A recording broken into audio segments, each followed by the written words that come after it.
เข้าที่หนึ่งก็คือจะออกอายตัวแบบนี้แล้ว พอดีเป็นวีเขาก็เป็นข้าวไหม้เด้อทุกคนพี่น้องฝากมาให้แต่หลวงพระบางได้กินหอมโอ้ยสวยอยู่พอดีไปกินกับซุปผักแวนนี่คือเข้ากันค่ะได้กินอายหอมคล้ายๆกับข้าวไก่น้อยเสียงขวางเลยทุกคนเม็ดใหญ่ๆตุยๆนึงก็อ่อนๆแล้วก็จะมาเกี่ยมซุปผักกันเลยทุกคนเอาไปตั้งแบบนี้เลยพอให้หม้อมันเดือดมันฟดหลังจากนั้นละเฮาก็จะปีนนะทุกคนปีนหลวงแล้วก็เมนูผักแว่นก็คือเฮาจะบ่ลวกดนนะทุกคน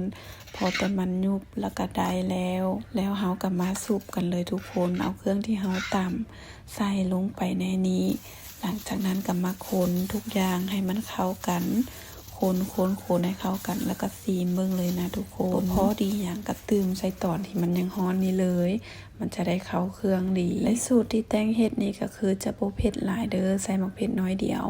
เพราะว่าแตงบ่กินเผ็ดแล้วก็อยู่เฮือนก็มีผู้เฒ่าก็เลยบ่อยากเฮ็ดเผ็ดไผที่มักเผ็ดก็คือใส่มะเผ็ดหลายๆใส่ข่าหลายๆบอกได้เลยว่าแซ่บเข้ากันโอ้ยห่วยสำหรับสูตรแตงก็คือจะรสชาติซ้ำนี้พอดีแซ่บแล้วเด้อทุกคนใครที่ยังบ่เคยเฮ็ดไปลองมือเด้อทุกคน